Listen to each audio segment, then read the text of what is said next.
Sa vie a basculé ce jour-là.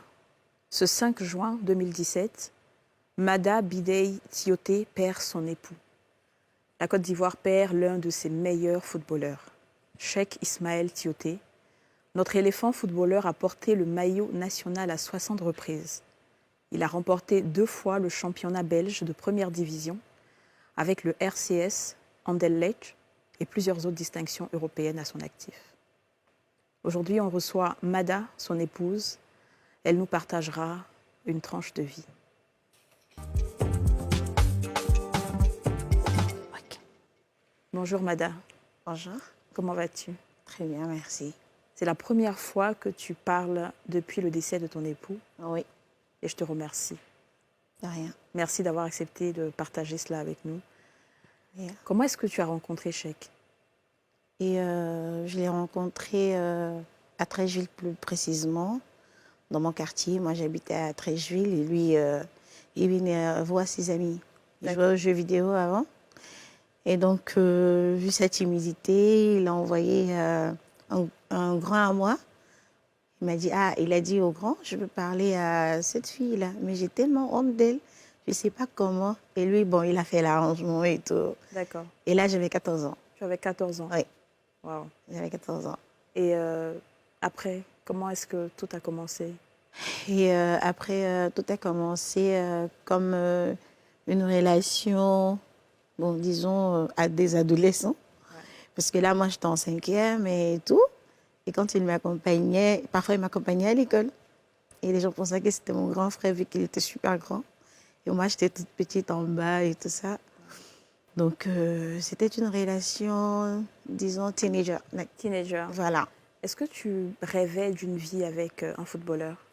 Pas du tout. Non. Mais tu as tout laissé quand même pour l'accompagner partout où il partait? Oui. Oui, j'ai tout laissé. J'avais à peine 18 ans. Ouais. Quand je suis partie avec ma fille de 3 mois. Vous êtes mariés en quelle année? En 2007. Donc, juste avant son décès, ça faisait combien d'années de mariage? Disons 9 ans, si je ne me trompe pas. Ouais. 9 ans. Et c'est comment la vie avec un footballeur? C'est, je dirais pas stressant, mais c'est un peu stressant parfois parce que voilà, on vit selon leurs humeurs, selon leur stress, on partage tout avec eux. Ouais. C'est pas le bling bling qu'on voit dehors. Ils ont leur. On vous voit là, tout heureux. Ouais. Ça c'était où? Ça c'était en Angleterre. Là on allait dîner. Ok. Ouais. On allait dîner. Et ensuite il y a eu ce 5 juin. Oui. 2017, où tout a basculé. Oui. Oui. Comment est-ce que tu as appris la nouvelle?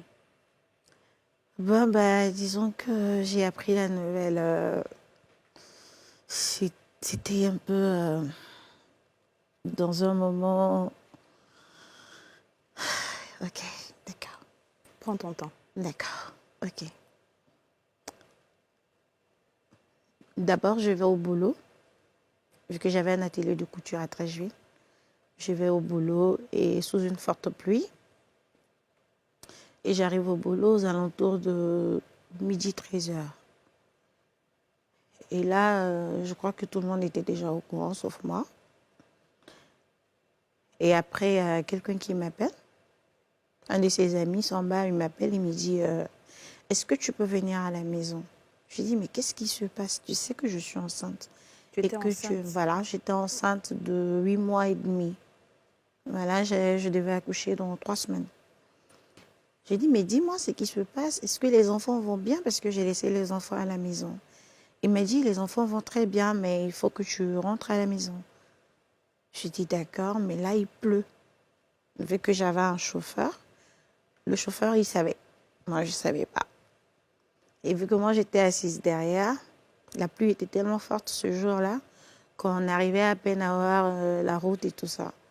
Donc, je me disais, vu qu'il aimait me faire des surprises parfois, il vient sans prévenir. Il m'avait dit qu'il allait venir me voir quand même. Il m'a dit, je vais venir te voir, tu vas voir. J'ai dit, je t'attends. Et moi, pour moi, c'était ça. Quand Samba m'a appelé, Et étant dans la voiture, j'étais en train de refaire mon make-up et tout ça. Parce que pour moi, c'est... Il était là, il t'attendait. Voilà, c'est lui qui est arrivé, comme il aime bien me faire des surprises, parce que je l'ai appelé de toute la journée, ça sonnait dans le vide. J'ai laissé des messages et tout ça. Donc pour moi, c'était une surprise qu'il me faisait et tout ça. Je suis arrivée à la maison, j'ai vu mes sœurs, ma mère et son oncle.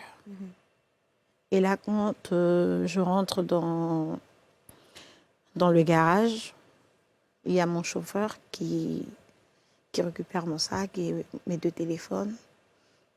J'ai dit, mais qu'est-ce qui se passe? Non, vas-y, va t'asseoir dans le salon et tout ça.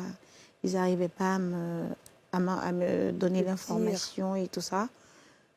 Et donc, je leur demande, je leur dis, qu'est-ce qui est arrivé? D'abord, on me dit qu'il est blessé. Mais il est blessé, pourquoi je ne peux pas lui parler? Et là, moi, je continue à lui laisser des messages et tout ça.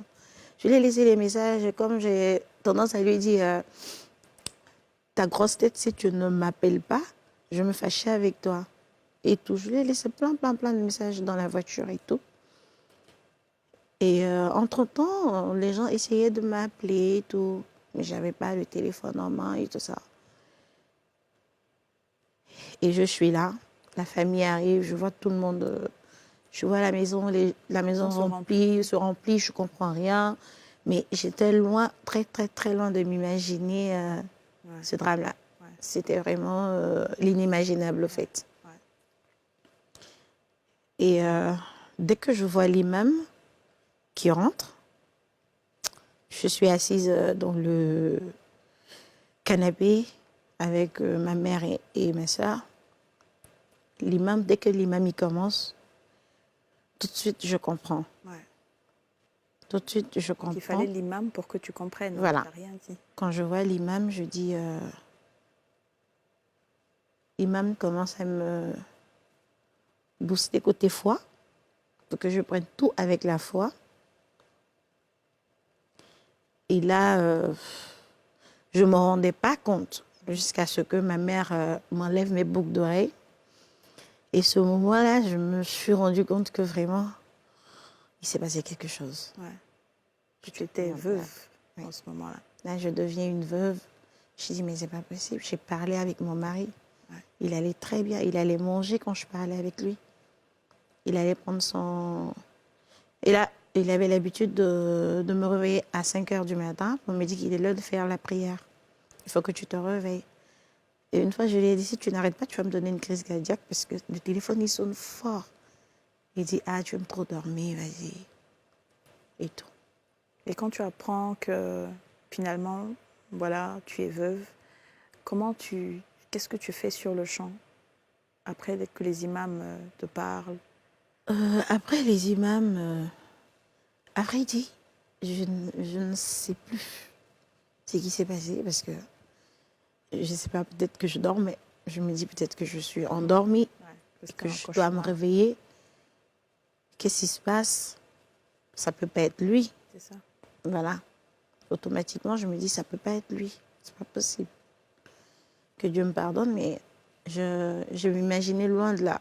Ouais. J'ai demandé, c'est ma mère, c'est mon père qui est décédé. Mais je n'imaginais pas parce que... Il n'avait rien. Il n'avait rien. Il a joué même le week-end. Ouais. Il a eu un match le week-end.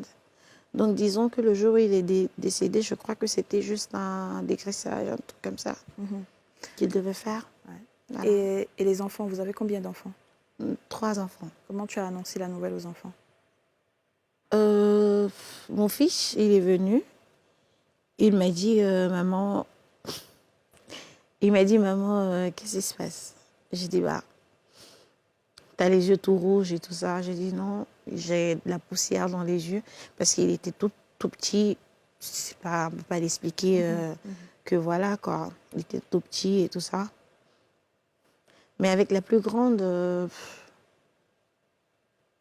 elle, on l'a expliqué, mais elle est plus attachée à son père. Ouais.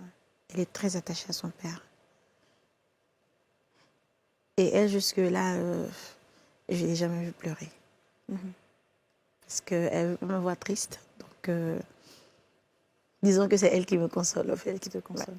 Et après, est-ce que tu as essayé de voir un psychologue pour te faire accompagner? Oui, oui. Je me fais suivre par Dr Bonny, qui est vraiment un psychologue très bien. Et j'ai eu un accompagnement de Maître Sangaré, qui a vraiment été un mentor pour moi, qui m'a accompagnée dans toute dans ce processus. Voilà, toute cette tragédie, parce que c'était brusque. C'était brusque. Oui. Est-ce que ça t'a laissé des séquelles? Est-ce que tu as eu des dépressions? Est-ce qu'aujourd'hui... Je dirais oui. Oui, parce que jusqu'à présent, j'arrive pas à... J'ai tendance à oublier qu'il n'est plus là, en fait. Ouais. Ouais. J'ai tendance à oublier qu'il n'est plus là.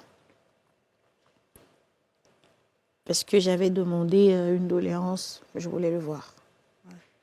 Pour me rendre compte que vraiment, il est couché, il n'est plus là et tout ça.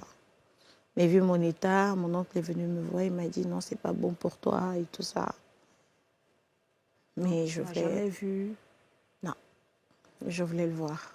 Ouais. Ouais. Mada, est-ce qu'aujourd'hui tes enfants se reconstruisent petit à petit? Petit à petit, oui, ils se reconstruisent, mais vu qu'il y a un garçon et tout, je dois être vraiment minutieuse avec eux, être maman, être papa. Bon, parfois, il y a des rôles que le papa devait jouer, que c'est à toi de le faire. Et les enfants essaient. Je sais qu'ils essaient pour moi. Parce qu'ils sont petits, mais machallah, ils sont très, très intelligents, voilà, très matures. Ils savent que si on est dans cet état, maman sera vraiment... On sera triste. Voilà, elle sera triste. Et même quand je suis à la maison, que je ne parle à personne, ils m'entourent. Maman, qu'est-ce qu'il y a et tout. On va se faire un film, on te fait des pop-corn et tout ça. J'ai dit non, ça va, je suis un peu fatiguée et tout ça. Merci, Mada, pour ce bel hommage à ton mari. Comment tu te sens après avoir parlé avec moi? Disons que je me sens un peu libérée quand même. Un peu libérée quand même parce que si mon témoignage peut soulager d'autres femmes dans mon cas, je serais très ravie, vraiment. Parce que c'est un moment très difficile à traverser, surtout pour une femme, une jeune femme, c'est difficile. Merci, Mada. Rien. Merci d'avoir partagé cette tranche de vie avec nous. Merci. Ok. Merci. De rien. De rien. Thank you. On part à la pub et on se retrouve tout juste après pour une autre partie de l'émission. À tout de suite.